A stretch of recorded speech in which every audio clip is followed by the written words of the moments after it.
Hello, hi. ഞാൻ ഇന്നൊരു ഏത്തയ്ക്ക ബോളിയാണ് ഉണ്ടാക്കുന്നത്.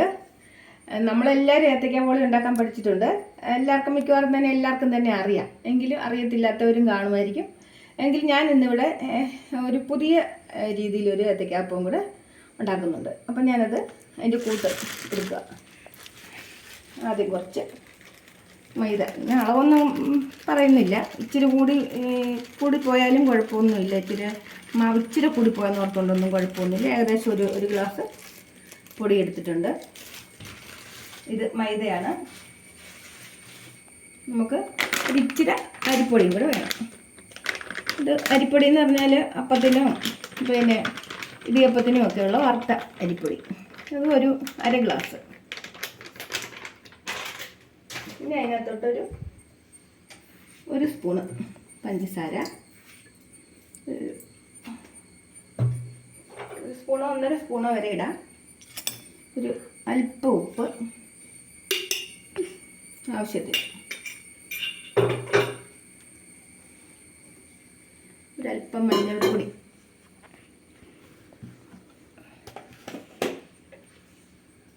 ഒരല്പം മഞ്ഞൾപ്പൊടി കളറിന്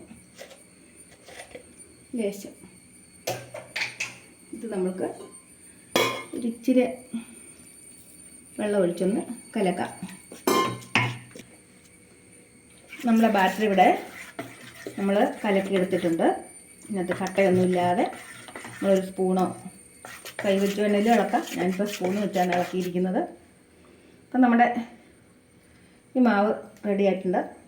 ഉപ്പുണ്ടോ എന്ന് നോക്കി. ഉപ്പുണ്ട്. ഇച്ചിരി ഉപ്പ്, ശകലം ഉപ്പിടണം. ചിലർ ഉപ്പിടാതെ ഉണ്ടാക്കും. ഉപ്പിടാത്തതിനൊരു രുചിക്കുറവുണ്ട്. ശകലം മധുരവും വേണം. അപ്പം ആദ്യം നമ്മുടെ സാധാരണ രീതിയിലുള്ള ഇതുണ്ടാക്കുന്നത്. എന്നാൽ ചിലർ ഇതിനകത്ത് ഇച്ചിരി എള്ളൊക്കെ ഇടും. നമ്മളിപ്പോൾ എള്ളൊന്നും ഇടുന്നില്ല. നമ്മൾ മറ്റേ വേറെ രീതി കാണിക്കുന്നതിനകത്ത് എള്ള് വേണ്ടാത്തതുകൊണ്ട് എള്ള് ഇതിനകത്ത് ചേർക്കുന്നില്ല. ഈ മാവിൻ്റെ മിച്ചം കൊണ്ട് തന്നെയാണ് നമ്മളത് ചെയ്യുന്നത്.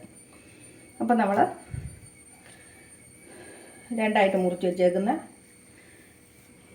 ഏത്തപ്പഴം ഇതിനകത്തോട്ടിടുക. ഇത് നമ്മൾ തീ കൂട്ടി വെച്ചിട്ടുണ്ട്. എണ്ണ ചൂടായി വരുന്നു. നമ്മളിതിനെ ഇട്ടു.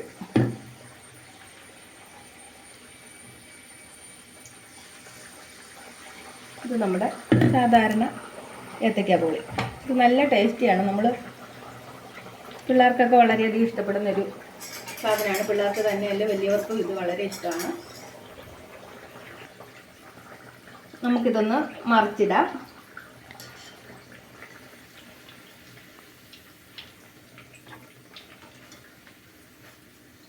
ഇതൊരു ഗോൾഡൻ കളറാകുന്നിടം വരെ നമുക്കിതിനെ മൂപ്പിക്കണം.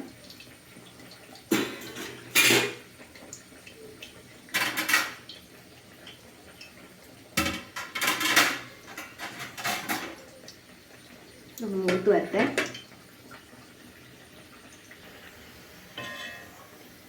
അങ്ങനെ നമ്മുടെ ഏത്തയ്ക്കാപ്പം ഏതാണ്ട് റെഡിയായി വരുന്നു.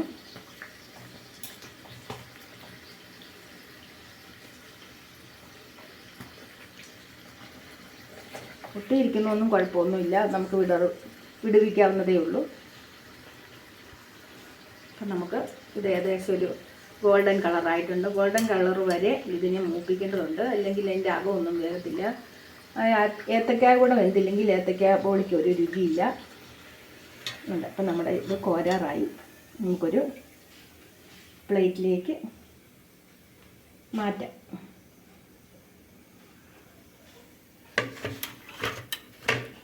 ഇനി അടുത്തത് നമ്മുടെ സാധാരണ ഏത്തയ്ക്ക ബോളിയാണ് ഇപ്പോൾ ചെയ്തത്. ഇനി നമ്മുടെ രണ്ടാമത്തെ ബോളി. ഞാനിത് ഒരു ഏത്തയ്ക്ക 4ആയിട്ട് കഷ്ണിച്ചതിൻ്റെ ഓരോ പീസാണ് ഇടുന്നത്. ഇത് കുട്ടികൾക്കായിട്ട് നമ്മൾ ചെയ്യുമ്പോൾ ഇങ്ങനെയൊക്കെ ചെയ്യുവാണെങ്കിൽ പിള്ളേർക്കത് ഇച്ചിരി ഒരു ഇഷ്ടപ്പെടുന്ന ഒരു രീതിയിലായിട്ട് നമുക്ക് ചെയ്ത് കൊടുക്കാം. അപ്പോൾ ഞാനൊരു ഏത്തയ്ക്ക 4ആയിട്ട് കണ്ടിച്ചിട്ട് അതാണ് ഇട്ട് കൊടുത്തിരിക്കുന്നത്.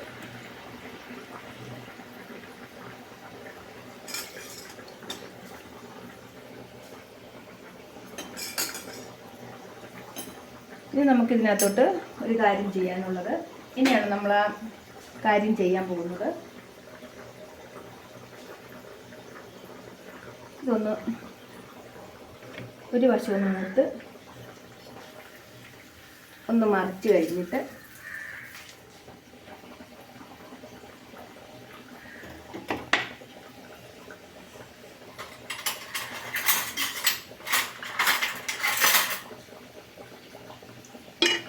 നമ്മളിതിലേക്ക്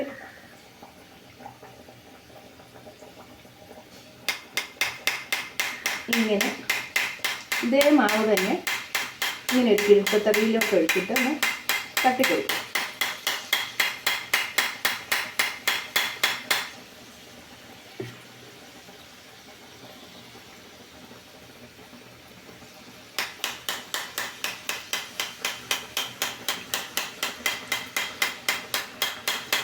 ഇതൊരു അലങ്കാരത്തിന് വേണ്ടിയിട്ട് ചെയ്യുന്ന പോലെ ആണ്. ഇത് കുട്ടികൾക്ക് നല്ലതായിട്ട് ഇഷ്ടപ്പെടും. കുട്ടികൾക്ക് മാത്രമല്ല നമുക്കും ഇത് ഇഷ്ടപ്പെടും. പിള്ളേർക്കൊരു ഇഷ്ടം തോന്നി അവർ തിന്നണമല്ലോ എങ്ങനെയെങ്കിലും. അപ്പോൾ അതിന് വേണ്ടിയിട്ടാണ് നമ്മൾ ഇങ്ങനെയൊക്കെയുള്ള കൗശലപ്പണികളൊക്കെ ചെയ്യുന്നത്.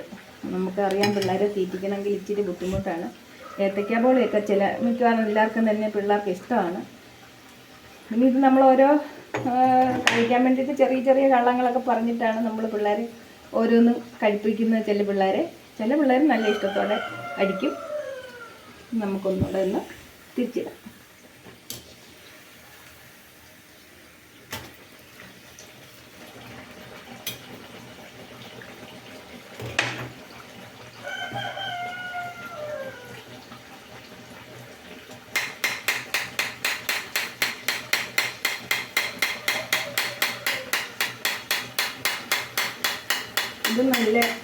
ഇത് ചെയ്ത് വരുമ്പം നല്ല KFC പോലെ ഒരു ഷേപ്പായിട്ടാണ് ഇരിക്കുന്നത്. അതാണ് ഞാൻ ഇതിനകത്ത് ഒരു സീക്രട്ടായിട്ട് പറഞ്ഞത്. നല്ല രസമാണ് ഇത് കഴിക്കാൻ. ആ പൊരിയൊക്കെ കഴിക്കുമ്പോൾ നല്ലൊരു പിള്ളേർക്കത് ഇഷ്ടപ്പെടും. അതിന് അത്യാവശ്യം മധുരമുണ്ട്, ഉപ്പും നല്ലൊരു ടേസ്റ്റും ഒക്കെ ഉണ്ട്. ആ ബൂന്തി പോലെ നമ്മൾ ഉണ്ടാക്കി അതിലോട്ട് അത് പിടിച്ച് കഴിയുമ്പോൾ കാണാനും ഒരു ഭംഗിയുണ്ടായിരിക്കും.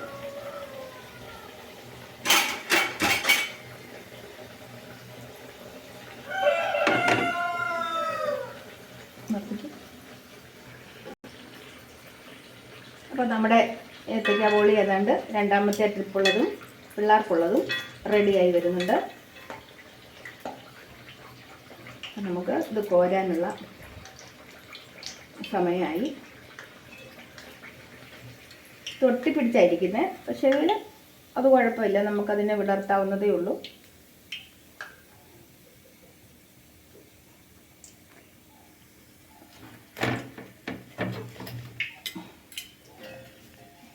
ഇതിനകത്ത് ചെറിയ ബൂന്തികളും നമുക്കിങ്ങോട്ട് കോരിയെടുക്കാം.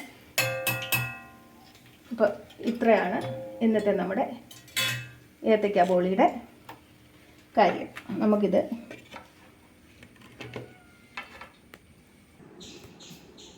അപ്പോൾ നമ്മുടെ ഏത്തയ്ക്ക ബോളികൾ 2 തരത്തിലുള്ള ബോളിയും ഇവിടെ ശരിയായിട്ടുണ്ട്. ഇത് നല്ല ഗോൾഡൻ കളറിലിരിക്കുന്നു.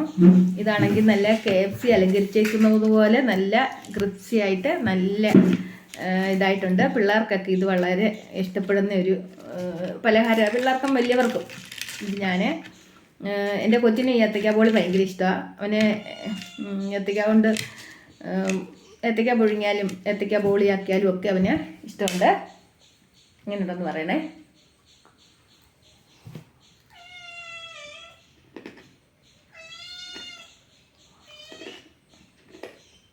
അങ്ങനെയുണ്ട്, അടിപൊളി. അപ്പോൾ ഇതാണ് ഇന്നത്തെ ഞങ്ങളുടെ വീഡിയോ. അപ്പോൾ ഇനി ഇത് വല്ലവരും വരുമ്പോഴും നമുക്ക് സാധാരണ 4 മണി പലഹാരമായിട്ടും ഒക്കെ പിള്ളേർക്കും നമുക്കും എല്ലാവർക്കും വല്ലപ്പോഴൊക്കെ അല്ലേ നമ്മളിതൊക്കെ ഉണ്ടാക്കുകയുള്ളൂ. അല്ലാതെ എല്ലാ ദിവസമൊന്നും നമ്മളിതൊന്നും ഉണ്ടാക്കുകയില്ല. അപ്പോൾ കുട്ടികൾക്കൊക്കെ വളരെ ഇഷ്ടപ്പെടും. വീട്ടിലുള്ളവർക്കും അത് എല്ലാവർക്കും ഇഷ്ടപ്പെടുന്ന ഒരു പലഹാരം തന്നെയാണ്. ഏത്തയ്ക്ക കൊണ്ടുണ്ടാക്കുന്ന ഏത് പലഹാരവും നല്ലതാണ്. ഏത്തയ്ക്ക ബോളി എല്ലാവർക്കും അറിയാം, എങ്കിലും ഇത് ഞാനൊന്ന് കാണിച്ചെന്ന് മാത്രമേ ഉള്ളൂ. അപ്പോൾ ഞങ്ങൾക്ക് ലൈക്ക്, ഷെയർ, സബ്സ്ക്രൈബ് ഒരിക്കലും മറന്നു പോകാതെ എല്ലാവരും ചെയ്യണം. ഒരുപാട് വ്യൂസുകൾ വരുന്നുണ്ട്, പക്ഷേ സബ്സ്ക്രൈബ് തീരെ കുറവാണ്. അതുകൊണ്ട് ഞങ്ങൾക്ക് വേണ്ടിയിട്ട് അത്രയാണ് നിങ്ങൾക്ക് ചെയ്യാൻ പറ്റുന്നത്. എന്തെങ്കിലും നിങ്ങൾക്ക് പറയാനുണ്ടെങ്കിൽ, റിപ്ലൈ ആയിട്ട് പറയാനുണ്ടെങ്കിൽ കമന്റിൽ കൂടെ പറയുക. Okay, by.